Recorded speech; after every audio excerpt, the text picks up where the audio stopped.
திருச்செந்தூர் கடல்ல புனித நீராடச் சென்ற பக்தர்களுக்கு திடீர்னு பார்த்தீங்கன்னா, உடம்புல எரிச்சலும், அரிப்பும் ஏற்பட்டிருக்கு. இதற்கு காரணம் என்ன அப்டின்னா, கண்ணாடி துண்டுகள் போல காட்சி அளிக்கக்கூடிய ஜல்லி மீன்கள் அப்டின்னு சொல்றாங்க. இத பத்தி தான் நாம இந்த வீடியோல பார்க்க போறோம். இது போட்டாக்ஸ் நிகழ்ச்சி. நான் உங்கள் மணிகண்டன். வாங்க வீடியோக்குள்ள போலாம். தமிழகத்துல புகழ்பெற்ற அறுபடை வீடுகள் ஒன்றான திருச்செந்தூர் சுப்பிரமணிய சுவாமி கோயிலுக்கு தினமும் பார்த்தீங்கன்னா, ஆயிரக்கணக்கான பக்தர்கள் வராங்க. இந்த மாதிரி கோயிலுக்கு வரக்கூடிய பக்தர்கள் என்ன பண்றாங்க அப்படின்னா, கோயிலுக்கு எதிர்க்க இருக்கிற அந்த கடல்ல புனித நீராடிட்டு, அதுக்கப்புறம் சாமி தரிசனம் செய்யறது வழக்கமாயிருக்கு.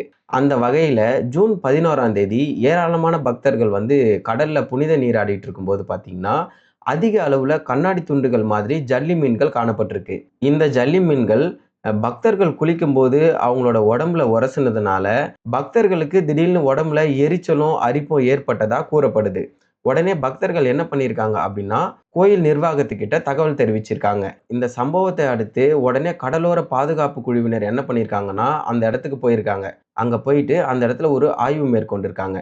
அந்த ஆய்வுல என்ன தெரிஞ்சிருக்கு அப்படின்னா, கடல் தண்ணீல அதிக அளவிலான ஜல்லி மீன்கள் மிதந்துட்டு இருக்கிறத அவங்க கண்டுபிடிச்சிருக்காங்க. அதாவது இந்த ஜல்லி மீன்னா என்ன அப்படின்னு பார்த்தீங்கன்னா, கடல்ல வெளிப்படையா காட்சி அளிக்கக்கூடிய, அதாவது கண்ணாடி துண்டுகள் போல மிதக்கக்கூடிய ஒரு கடல்வாழ் உயிரினம் தான் இந்த ஜல்லி மீன். இப்ப நம்ம ஜல்லி மீன் சொல்றோம். ஒரு சிலர் இந்த மீன என்ன சொல்றாங்க அப்படின்னா, சொறி மீன் அப்படின்னும் சொல்றாங்க. இந்த ஜல்லி மீனோட உணர்கொம்புகள்ல பார்த்தீங்கன்னா, விஷத்தன்மையுடைய செல்கள் வந்து இருக்கிறதா சொல்றாங்க. இந்த ஜல்லி மீன் வந்து மனிதர்களோட உடம்புல உரசுனா, அவங்களுக்கு வந்து பார்த்தீங்கன்னா, கடுமையான எரிச்சல், அதுக்கப்புறம் அரிப்பு, அப்புறம் தோல் தடிப்பு, அதுக்கப்புறம் ஒவ்வாமை, இந்த மாதிரியான பாதிப்புகள்லாம் ஏற்படும் அப்படின்னு சொல்லிட்டு சொல்றாங்க. இதனால திருச்செந்தூர் கடல்ல புனித நீராட வரக்கூடிய பக்தர்களுக்கு கடலோர பாதுகாப்பு குழுவினர் எச்சரிக்கை விடுத்திருக்காங்க. அதாவது பக்தர்கள் குளிக்கும்போது ஜல்லி மீன்கள பார்த்தா, அவங்க வந்து ஜல்லி மீன் பக்கத்துல போக்கூடாது, அத தொடக்கூடாது.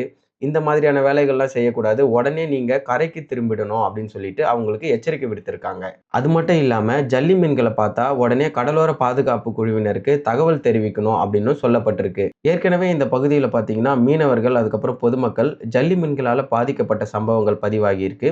அதனால பக்தர்களோட பாதுகாப்ப கருத்துல கொண்டு இந்த எச்சரிக்கை விடுக்கப்பட்டிருக்கு. எனவே திருச்செந்தூர் கடலுக்கு செல்லக்கூடிய பக்தர்கள் ரொம்பவே கவனமா இருந்து அதிகாரிகளுடைய அறிவுறுத்தல்கள கட்டாயம் பின்பற்ற வேண்டும். இந்த தகவல குறித்து உங்களோட கருத்துக்கள் என்ன அப்படின்றத கமெண்ட்ல சொல்லுங்க.